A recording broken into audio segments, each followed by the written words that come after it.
जिस उपदेश से राम जी को राजकुमार भगवान राम बने, वो उपदेश आप सुन रहे हैं। कितना ऊंचा ग्रंथ है, इसको वाल्मीकि रामायण भी बोलते, योग वशिष्ठ महारामायण भी बोलते। राम तीर्थ ने इसी का बार बार अध्ययन किया था।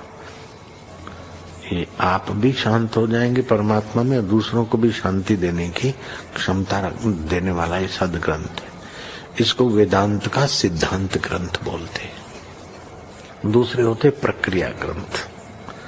ये करके फिर कब वो आचार्य बनो तब समझो, ये तो थोड़ा पढ़ो और फिर वही सिद्धांत की बात।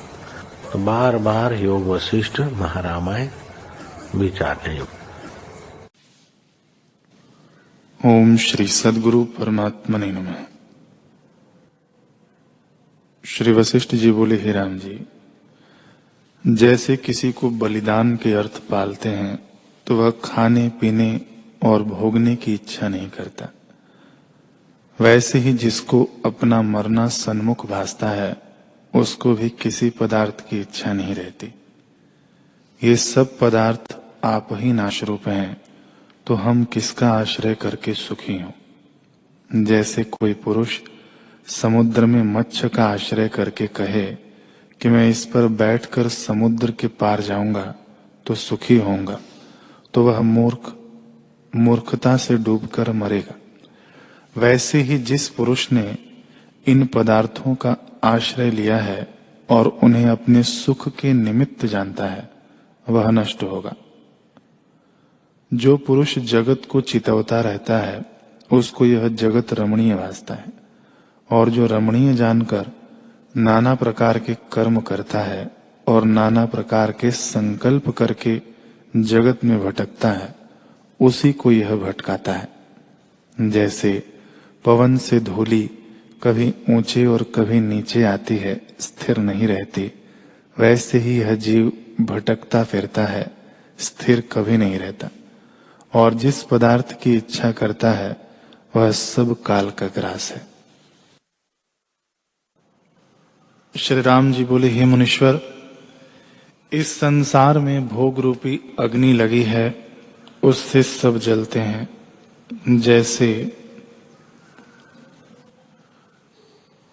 जैसे ताल में हाथी के पांव से कमल नष्ट हो जाता है, वैसे ही भोग से मनुष्य दीन हो जाते हैं। जैसे वायु से मेघ नष्ट हो जाता है, वैसे ही काम क्रोध और दुराचार से शुभ गुण नष्ट हो जाते हैं। जैसे भटकैया के पत्ते और फल में कांटे हो जाते हैं, वैसे ही विषयों को वासना रूपी कंटका लगते हैं। हे मुनीश्वर, वासना रूपी सूत में जीव रूपी मोती पिरोए हुए हैं, और मन रूपी नट आए पिरोय कर चैतन्य रूपी आत्मा के गले में डालता है। जब वासना रूपी तागा टूट पड़ता है, तब यह सब भ्रम भी निवृत्त हो जाता है। हे मुनीश्वर, इस जीव को भोग की इच्छा ही बंधन का कारण है, उसी से यह भटकता है और शांति नहीं पाता। इससे मुझको किसी भोग की इच्छा नहीं, न राज्य की ही इच्छा है, और न घर की, न वन की इच्छा है, न मरने का दुख है,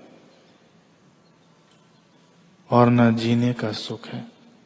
मुझे किसी पदार्थ का सुख नहीं, सुख तो आत्मज्ञान से होता है। ओम श्री सद्गुरु परमात्मने नमः। श्री वशिष्ठ जी बोले, हे रामचंद्र जी,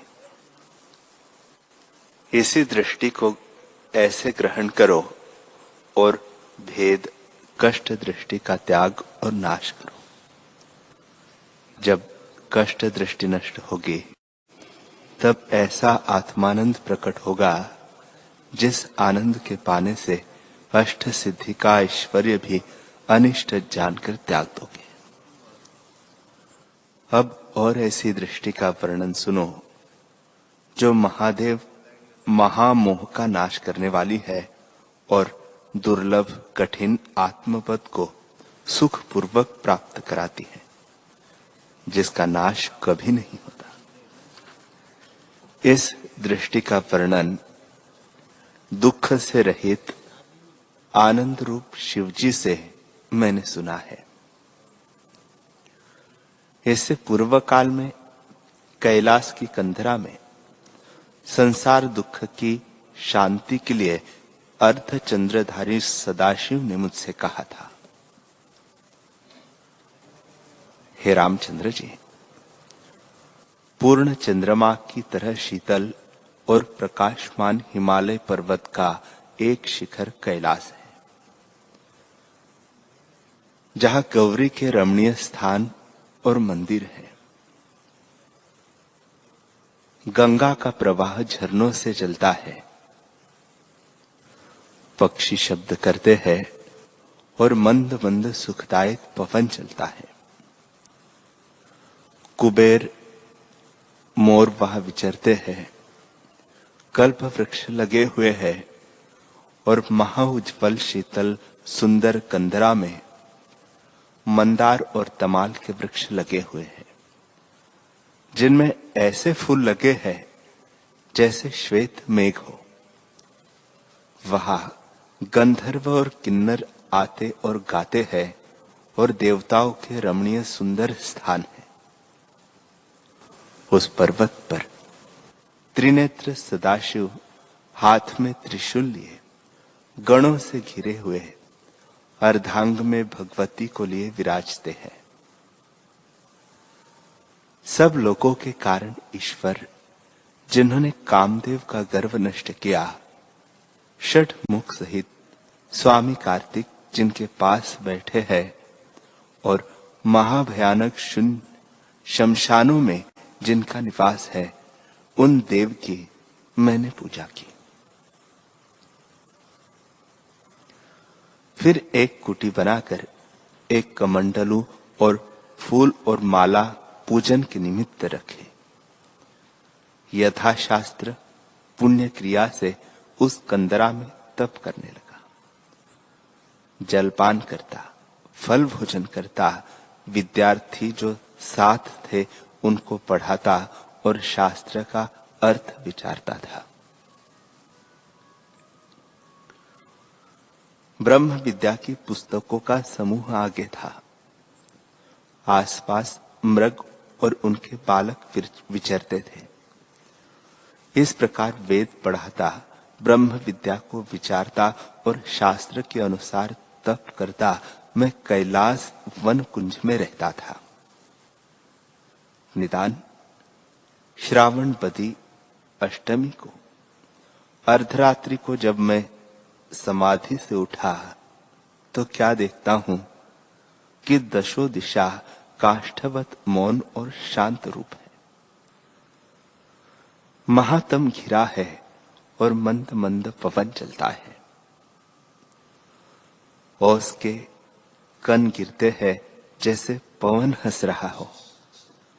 उसी समय महाशीतल अमृत रूप किरणों से चंद्रमा प्रकाशित होकर औषधियों को रस से पुष्ट करने लगा। चंद्रमुखी कमल खिलाए, चकोर अमृत की किरणों को पान कर मानो चंद्रमा रूप हो गए। प्रातः काल के तारों की तरह मणियां ऊपर आकर गिरने लगी और सप्तर्षि सिंह पर स्थित हुए मानो मेरे तप को देखने आए हों। सप्तर्षियों में पिछले जो 3 तारे हैं, उनके मध्य में मेरा मंदिर है। वहां मैं सदा विराजता हूं। चंद्रमा से सब स्थान शीतल हो गए और पवन से फूल गिरने लगे।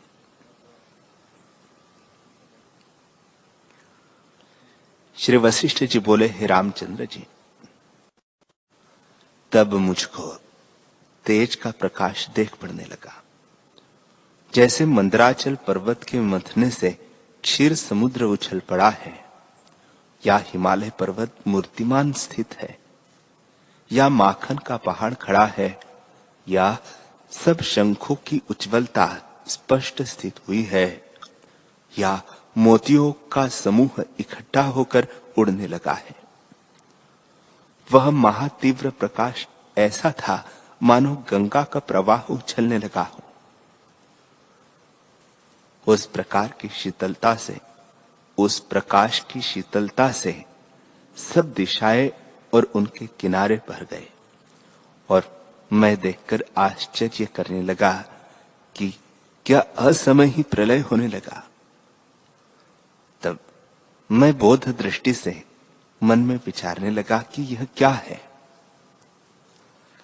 तब देखा कि देवताओं के गुरु ईश्वर सदाशिव चंद्रकला को धारण किए और गौरी भगवती का हाथ पकड़े गणों के समूह से घिरे चले आते हैं। उनके कानों में सर्प पड़े थे, कंठ में मुंडों की माला थी, शीश पर जटा थी और उन पर कदम्ब वृक्ष और तमाल वृक्ष के फूल पड़े थे। उनको प्रथम मैंने मन से देखा, मन ही से मंदार वृक्ष के पुष्प लेकर अर्घ्यपाद्य किया, मन ही से प्रणाम किया और मन ही से प्रदक्षिणा कर अपने आसन से उठ खड़ा हुआ।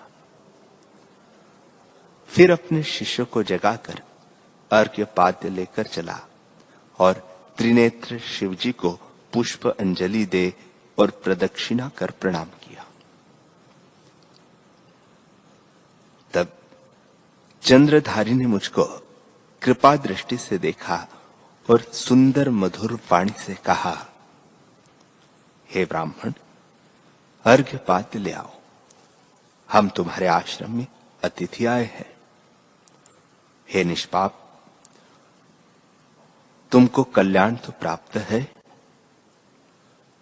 तुम मुझको महाशांत रूप देख पड़ते हो और महासुंदर उज्जवल तप की शोभा तथा तेज से शोभित हो। चलो हम तुम्हारे आश्रम को चले। हे रामचंद्र जी, फूलों से आच्छादित स्थान में सदाशिव बैठे थे। सो ऐसे कहकर उठ खड़े हुए और अपने गणों सहित मेरी कुटी में आए। वहां मैंने पुष्प और अर्घ्य से उनके चरणों की पूजा करके फिर हाथों की पूजा की। इसी प्रकार चरणों से लेकर शीश पर्यंत सब अंगों की पूजा की। फिर गौरी भगवती का पूजन करके उनकी सखियों और शिव के गणों को पूजा। हे रामचंद्र जी, इस प्रकार भक्ति पूर्वक जब मैं पार्वती परमेश्वर का पूजन कर चुका, तब शशि कलाधारी शिवजी ने शीतल वाणी से मुझसे कहा कि हे ब्राह्मण, नाना प्रकार की चिंतने वाली जो चित्तवृत्ति है वह तुम्हारे स्वरूप में विश्रांति को प्राप्त हुई है और तुम्हारे संवित आत्मपद में स्थित हुई है। तुम्हारे शिष्यों का कल्याण तो है और तुम्हारे पास जो हरिण विचरते हैं वे भी सुख से है। मंदार वृक्ष तुमको पूजा के निमित्त फूल फल भली प्रकार देते हैं और गंगा जी तुमको भली प्रकार स्नान कराती है। देह के इष्ट अनिष्ट की प्राप्ति में तुमको खेद तो नहीं होता। इस पर्वत में कुबेर के अनुचर यक्ष और राक्षस जो रहते हैं वे तुमको दुख तो नहीं देते और मेरे गण जो निशाचर है वे तो तुमको कष्ट नहीं पहुंचाते। हे रघुनंदन, जब इस प्रकार देवेश ने मुझसे वांछित प्रश्न किए तब मैंने उनसे कहा, हे कल्याण स्वरूप महेश, जो तुमको सदा स्मरण करते हैं उनको इस लोक में ऐसा कोई पदार्थ नहीं जो पाना कठिन हो। उनको भय भी किसी का नहीं। जिनका चित्त तुम्हारे स्मरण के आनंद में सब ओर से पूर्ण हुआ है वे जगत में दीन नहीं होते। वही देश, उन्हीं जनों के चरण और वही दिशा तथा पर्वत वंदना करने योग्य है जहां एकांत बुद्धि से बैठकर तुम्हारा स्मरण होता है। हे प्रभु, तुम्हारा स्मरण पूर्व पुण्य रूपी वृक्ष का फल है जो वर्तमान कर्मों से सिंचता है। तुम मन के परम मित्र हो। तुम्हारा स्मरण सब आपदाओं को हरने वाला है। वह सर्व संपदा रूपी लता को बढ़ाने वाला वसंत ऋतु है। हे प्रभु, तुम्हारा स्मरण बड़ी महिमा और बड़े से बड़े कर्मों के कारण का भी कारण है। हे प्रभु, तुम्हारा स्मरण विवेक रूपी समुद्र में परमार्थ रूपी रत्न है। अज्ञान रूपी तम का नाश करता सूर्य का समूह है। ज्ञान अमृत का कलश, धैर्य रूपी चांदनी का चंद्रमा और मोक्ष का द्वार है। हे प्रभु, तुम्हारा स्मरण अपूर्व उत्तम दीपक है। वह चित्त का मंदिर जो संसार है उस सबको प्रकाशित करता है। हे प्रभु, तुम्हारा स्मरण उदार चिंतामणि किनाई सब आपदाओं को निवृत्त करने वाला और बड़े उत्तम पद को देने वाला है। हे प्रभु, तुम्हारा स्मरण एक क्षण भी चित्त में स्थित हो तो सब दुख और भय नष्ट करता है और वरदायक है। उसके बल से मैं भी तुम्हारी भांति सुख से बसता हूं। वाल्मीकि जी बोले कि इस प्रकार जब मुनीश्वर ने कहा तब दिन का अंत हुआ। सब लोग परस्पर नमस्कार करके अपने अपने स्थान को गए और सूर्य की किरणों की उदय के साथ अपने अपने आसन पर आ बैठे।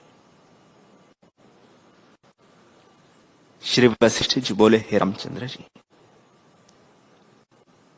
जब मैंने इस प्रकार कहा तब गौरी भगवती जगत माता जैसे माता पुत्र से कहे मुझसे बोली, हे वशिष्ठ, पतिव्रताओं में मुख्य अरुंधति कहा है, उसको ले आओ।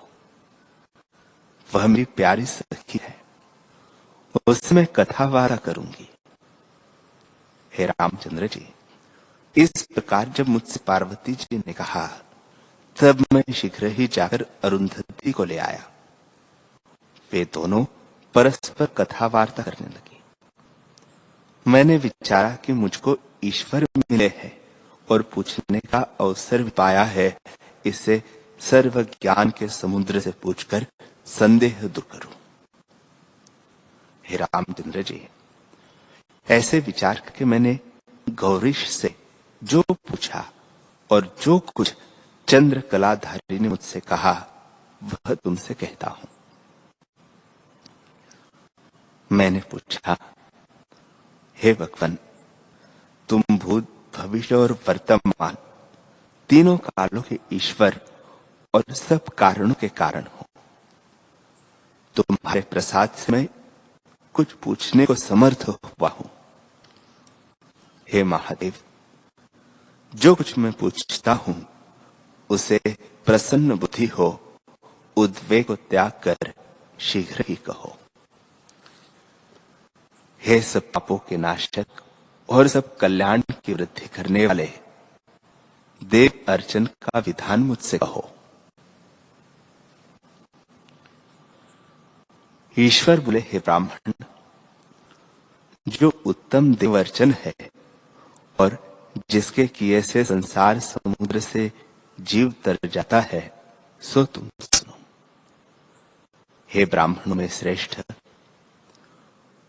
पुंडरीकाक्ष विष्णु देव नहीं और त्रिलोचन शिव भी देव नहीं, कमल सुब्जा ब्रह्मा भी देव नहीं और सहस्त्र नेत्र इंद्र भी देव नहीं। न देव पवन है, न सूर्य है, न अग्नि है, न चंद्रमा है, न ब्राह्मण है, न क्षत्रिय है, न तुम हो, न मैं हूं, न देह है, न चित्त है और न कलना रूप है। अकृत्रिम, अनादि, अनंत और संवित रूप ही देव कहता है। आकार आदि परिचिन्न रूप है, वे वास्तव में कुछ नहीं। एक अकृत्रिम, अनादि, अनंत चैतन्य रूप देव है। वही देव शब्द का वाचक है और उसी का पूजन पूजन है। उस देव को जिससे यह सब हुआ है और जो सत्ता शांत आत्मरूप है, सर्वत्र व्याप्त देखना ही उसका पूजन है। पर जो उस संवित तत्व को नहीं जानते, उसके लिए साकार की अर्चना का विधान है। जैसे जो पुरुष योजन पर्यंत नहीं चल सकता, उसको 1 कोस 2 कोस का चलना भी भला है, वैसे ही जो पुरुष अकृत्रिम देव की पूजा नहीं कर सकता, उसको साकार का पूजन भी भला है। हे ब्राह्मण, जिसकी भावना कोई करता है, उसे फल उसी के अनुसार भोगता है। जो परिचिन्न खंडित की उपासना करता है, उसको फल भी परिचिन्न प्राप्त होता है। और जो अकृत्रिम आनंद रूप अनंत देव की उपासना करता है, उसको वही परमात्मा रूपी फल प्राप्त होता है। हे साधो, अकृत्रिम फल को त्याग कर जो कृत्रिम को चाहते हैं, वे ऐसे हैं जैसे कोई मंदार वृक्ष के वन को त्याग कर कंटक के वन को प्राप्त हो। वह देव कैसा है, उसकी पूजा क्या है और क्यों कर होती है, सो तुम सुनो।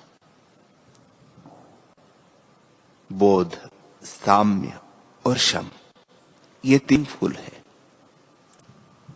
बोध सम्यक ज्ञान का नाम है, अर्थात आत्म तत्व को ज्यों का त्यों जानना। सम्य सब में पूर्ण देखने को कहते हैं और शम का अर्थ यह है कि चित्त को निवृत्त करना और आत्म तत्व से भिन्न कुछ न देखना। इन्हीं तीनों फूलों से चिन्मात्र शुद्ध देव शिव की पूजा होती है। आकार की अर्चना से अर्चना नहीं होती, आकार की अर्चना से अर्चा नहीं होती। चिन्मात्र आत्म संवित को त्याग कर और जड़ की जो अर्चना करते हैं, वे चिरकाल पर्यंत क्लेश के भागी होते हैं। हे ब्राह्मण, जो ज्ञातकेय पुरुष है, आत्म ध्यान से भिन्न पूजन अर्चन को बालक की क्रीड़ा सा मानते हैं। आत्मा भगवान एक देव है, वही शिव और परम कारण रूप है। उसका सर्वदा ज्ञान अर्चन से पूजन करो और कोई पूजा नहीं है। चैतन्य आकाश और निरवयव स्वभाव एक आत्मदेव को जानो। पूज्य पूजक और पूजा त्रिपुटी से आत्मदेव की पूजा नहीं होती। मैंने पूछा, हे भगवान, चैतन्य आकाश मात्र आत्मा को कैसे जगत और चैतन्य को कैसे जीव कहते हैं, सो आप कहे। ईश्वर बोले, हे मुनीश्वर, चैतन्य आकाश प्रसिद्ध है, वह प्रकृति से रहित है। जो महाकल्प में शेष रहता है, वह आप ही किंचन रूप होता है। उसी किंचन से यह जगत होता है।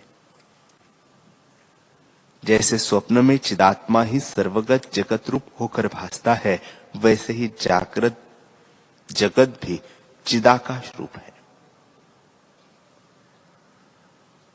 आदि सर्ग से लेकर इस काल पर्यंत आत्मा से भिन्न पदार्थ का अभाव है।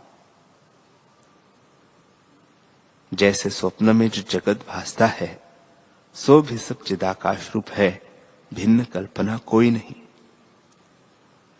चिन्मात्र ही पहाड़ रूप है, चिन्मात्र ही जगत है, चिन्मात्र ही आकाश है, चिन्मात्र ही सब जीव है और चिन्मात्र ही सब भूत है, चिन्मात्र से भिन्न कुछ नहीं।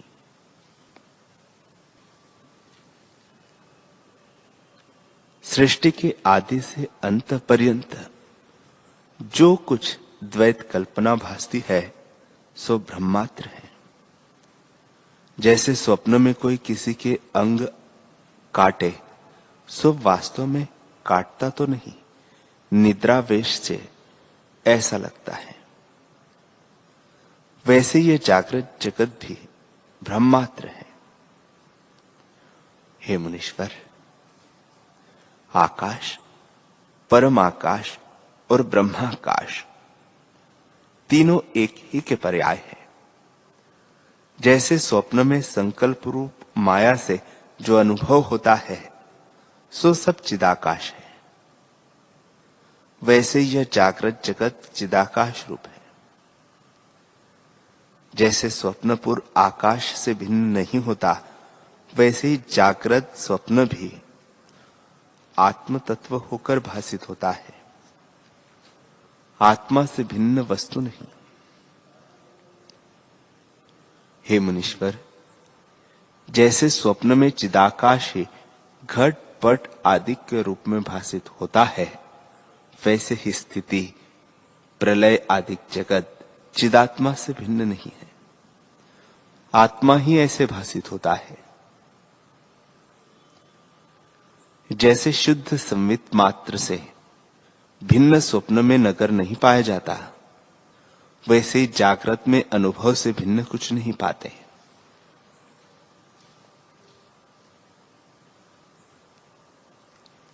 हे मुनीश्वर, जगत जो तीनों कालों में भाव अभाव रूप पदार्थ होकर भासता है सो सब चिदाकाश रूप है, आत्मा से भिन्न नहीं।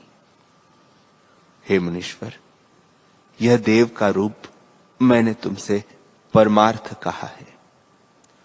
तुम में और सर्वभूत जाति जगत में सबका जो देव है वह चिदाकाश परमात्मा है, उससे भिन्न कुछ नहीं।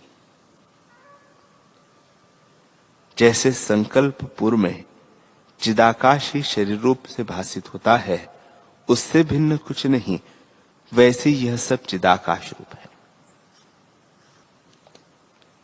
ईश्वर बोले, हे ब्राह्मण, इस प्रकार यह सब विश्व केवल परमात्मा रूप है। परमात्मा काश ब्रह्म ही एक देव कहता है, उसी का पूजन सार है और उसी से सब फल प्राप्त होते हैं। वह देव सर्वज्ञ है और सब उससे स्थित है, सब उसमें स्थित है। वह अकृत्रिम देव अज परमानंद और अखंड रूप है। उसको साधना करके पाना चाहिए, जिससे परम सुख प्राप्त होता है। हे मुनीश्वर, तुम जागे हुए हो, इस कारण मैंने तुमसे इस प्रकार की देव अर्चना कही है। पर जो असम्यकदर्शी बालक है, जिनको निश्चयात्मक बुद्धि नहीं प्राप्त हुई, उनके लिए धूप, दीप, पुष्प, चंदन आदि से अर्चना कही है और आकार कल्पित करके देव की मिथ्या कल्पना की है। हे मुनीश्वर, अपने संकल्प से जो देव बनाते हैं और उसको पुष्प, धूप, दीप आदि से पूजते हैं, सो भावना मात्र है। उससे उनको संकल्प रचित फल की प्राप्ति होती है। यह बाल बुद्धि की अर्चना है। तुम जैसों की वही पूजा है जो तुमसे सर्व आत्म भावना से मैंने कही है। हे मुनीश्वर, हमारे मत में तो देव और कोई नहीं, एक परमात्मा देव ही तीनों भुवनों में है। वही देव शिव और सर्वपद से अतीत है। वह सब संकल्पों से रहित है। सब संकल्पों का अधिष्ठान भी वही है। वह देश, काल और वस्तु के परिच्छेद से रहित और सब प्रकार शांत रूप एक चिन्मात्र निर्मल स्वरूप है। वही देव कहता है। हे मुनीश्वर, जो संवित सत्ता पंचभूत कला से अतीत और सब भावों के भीतर स्थित है, वही सबको सत्ता देने वाला देव है। सबकी सत्ता हरने वाला भी वही है। हे ब्राह्मण, जो ब्रह्म सत्य असत्य के मध्य और सत्य असत्य के परे कहता है, वही देव परमात्मा है। जो परम स्वतः सत्ता स्वभाव से सबको प्राप्त हुआ है और महाचित कहता है, वही परमात्मा देव सत्ता है। जैसे सब वृक्षों व लताओं के भीतर रस स्थित है, वैसे ही समान सत्ता रूप से परम चेतन आत्मा सर्वत्र स्थित है।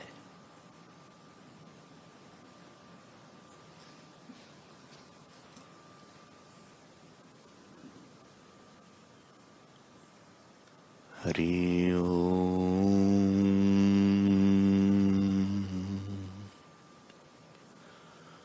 हरि ओम।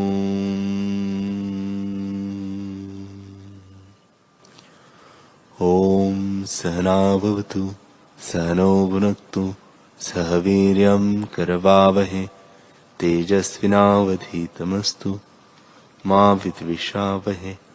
ओम शांति शांति शांति। श्री सद्गुरुदेव भगवान की जय।